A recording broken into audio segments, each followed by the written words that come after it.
Price Lord. அதாவது தேவன் வேதத்தில் ஒரு இடத்துல பார்க்குறோம் இல்லைங்களா, தேவன் வந்து தரையில் குனிஞ்சு எழுதுவார். அப்போது அந்த வேசித்தனம் பண்ணவங்களை கல்லெறிய வந்தவங்க எல்லாருமே தேவன் எழுதுனதை பார்த்துட்டு எல்லோரும் கல்லை கீழே போட்டு போயிட்டாங்க. இந்த சம்பவத்தை பார்த்துருக்கோம் இல்லைங்களா.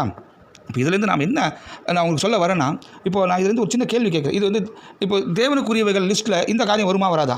ஏன்னா அதை குறித்து இப்போ நமக்கு யாருக்கா தெரியுமா அப்படி பார்த்தா உண்மையில் யாருக்குமே தெரியும். அங்கே என்ன எழுதுனான்னு சொல்லி நமக்கு யாருக்குமே தெரியாது. உண்மை அதுதானுங்களே. அப்போது நமக்கு யாருக்குமே தெரியல அப்படின்னா அது தேவனுக்கே தெரியும். இப்போ இயேசு கிறிஸ்துக்கு தெரியும். கரெக்டானுங்களே.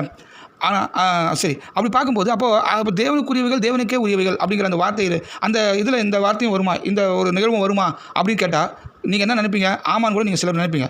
ஆனால் கண்டிப்பாக அப்படி கிடையாது. ஏன்னா தேவனுக்குரியவைகள் தேவனுக்கு மட்டுமே உரியவைகள். அது எந்த மனுஷனுக்கும் உரியவும் இல்லை. அதை பற்றின விளக்கங்கள்லாம் தேவன் சொல்ல மாட்டார். சொன்னாலும் நம்ம அதை புரிஞ்சிக்க மாட்டோம். எப்படி வேணால் வச்சுக்கலாம் இல்லைங்களா. ஆனால் இங்கே எழுதப்பட்ட இந்த சம்பவம் அந்த காலகட்டத்தில் இருந்தவங்க எல்லாரும் பார்த்தாங்க, அதை எழுதுனதை பார்த்தாங்க. அப்போ எது எப்படி தேவனுக்கு உரியவங்களாகும்? அவங்களும் அதை பார்த்தாங்க இல்லையா. அவங்க அதை எழுதி நமக்கு தரலையே தவிர அது தேவனுக்கே உரியவர்கள் இல்லை. இயேசு கிறிஸ்துவ எழுதும்போது அதை பார்த்தவங்களும் அதை படிச்சிருப்பாங்க. அப்படி பார்த்தா தேவனுக்கு உரியவைகள் மனுஷனுக்கு உரியவைகளாய் வரவே வராத போது அது தேவனுக்கு உரியவைகள் இல்லை. நான் சொல்லி உங்களுக்கு புரியுதுங்களா? சரி, ஏன் தேவன் அதை நமக்கு இன்றைக்கி அதை தராமல் விட்டுட்டார்? எவ்வளவோ மறைபொருள்களை தேவன் நமக்கு வெளிப்படுத்தியிருக்கார் இல்லையா. அப்படி இருக்கும்போது இந்த எழுதப்பட்ட இந்த வார்த்தைகளை ஏன் தேவன் நமக்கு வெளிப்படுத்தல தெரியுங்களா?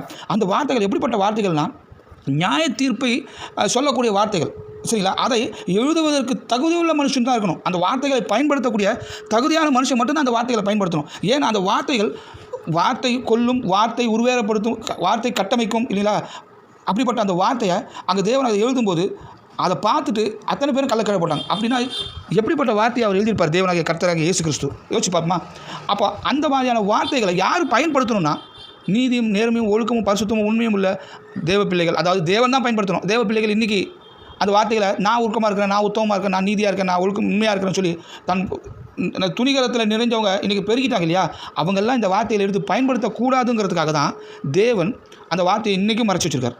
ஏன்னா பல மறைபொருளை வெளிப்படுத்தின தேவனுக்கு அதை வெளிப்படுத்துறது ஒன்றும் பெரிய விஷயம் இல்லை இல்லையா. ஆனால் ஏன் இன்றைக்கி வரைக்கும் அங்கே என்ன எழுதினாருங்கிறது ஒருவராலையும் தெரிஞ்சிக்க முடியலன்னா அது யாருக்குமே தெரியாத வார்த்தையும் கிடையாது. ஏன்னா அந்த இடத்துல அடிபட்டு விழுந்து கிடந்த அந்த பொம்பளைக்கு தெரியும் இல்லைங்களா. மகதனே மரியாதை தான் சொல்கிறாங்க இல்லையா. அந்த அம்மா கடைசி வரைக்கும் இயேசுப்பா கூட இருந்தாங்க. அவங்க எங்கன்னா கூட எழுதி வச்சுருந்துருக்கலாம்ல. ஆனால் அவங்களும் எழுதலை. அங்கே பார்த்தாங்க, யாருமே எழுதி வைக்கல. ஆனால் நிறைய பேர் பார்த்தாங்க. எப்படி பார்த்தா ஒரு 50 பேர்னா பார்த்துருப்பாங்களா இல்லைங்களா. அப்போ அது தேவனுக்கு உரியவர் மட்டும் இல்லை, அந்த 50 பேரும் அதை பார்த்துருக்காங்க. அது மனுஷனுக்கும் உரியது தான். ஆனால் ஏன் நமக்கு அது கடந்து வரலைன்னா அந்த வார்த்தைகளை நாம் எடுத்து பயன்படுத்தக்கூடாது. தேவனுக்கு உரிய வார்த்தைகள் அது நியாயம் இருக்கக்கூடிய வார்த்தை. அதை படித்த உடனே அதை பார்த்த உடனே அத்தனை பேர் இறுதியும் குத்தப்பட்ட அந்த வார்த்தையை ஏன் நமக்கு மறைச்சாருன்னா நாம் துணிகரமாக அந்த வார்த்தையை எடுத்து பயன்படுத்தி அடுத்தவனை நியாயம் தீர்க்கிறதுக்கு, அடுத்தவனுக்காக அதை பயன்படுத்துன்னு சொல்லி நாம் அதை தவறுதாக கையாளக்கூடாதுங்கிறதுக்கு தான், பசுத்தம் இல்லாத ஒருத்தனும் அதை தொடக்கூடாதுங்கிறதுக்காக தான் அந்த வார்த்தையை தேவன் முத்திரிச்சார். அதை இன்றைக்கு வரைக்கும் தெரியாதபடி வச்சுருக்கார்.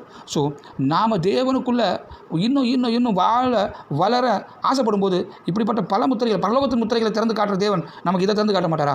யோசிச்சுப்பார். அப்போ நாம் தேவனுக்குள்ளே வளர தேவனுக்கு நமக்கு பல பொக்கிஷங்களை உள்ளே இருந்து வேதத்துக்கு வெளியில், அதாவது பரலோகத்திலேருந்தே நமக்கு நிறைய பொக்கிஷங்களை காட்ட தேவன் ஆவலாக இருக்கிறார். நாம் பசுத்தத்தின் மேல் பசுத்தம் அடைய ஆவலாக இருக்கிறோமா?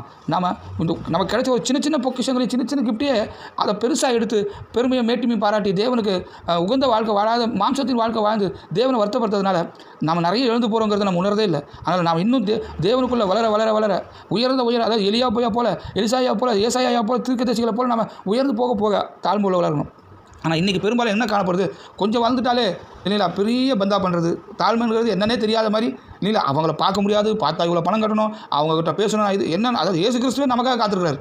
ஆனால் இன்றைக்கி இருக்கிற ஊழியக்காரங்க சும்மா ஏதாவது வரங்கள் அபிஷேகம் வரங்கள் ஏதாவது பெற்றுட்டாங்கன்னா அவங்க பண்ணுற அளப்பறைக்கு அளவே இல்லாமல் போச்சு. அதனால தான் அப்படிப்பட்ட வேதத்தின் மகத்துவம் நியாய தீர்ப்பை உணர்த்தக்கூடிய வார்த்தைகள் அவங்களுக்கு இன்றைக்கி நமக்கு மறைக்கப்பட்டிருக்குங்கிறத நம்ம உணரணும். அதனால் தேவனுக்குள்ளே நம்ம இன்னும் வளரணுங்கிற இந்த எண்ணம் ஒவ்வொரு கிறிஸ்துவனுக்கும் வளரணுங்கிறத நம்ம இந்த நேரத்தில் பதிவு பண்ணிப்போம். கர்த்தர் நம்மளை ஆசீர்வதித்து கர்த்தருக்குள்ளே நாம் வளர நம்ம தேவன் பலப்படுத்துவாராக. Praise the Lord.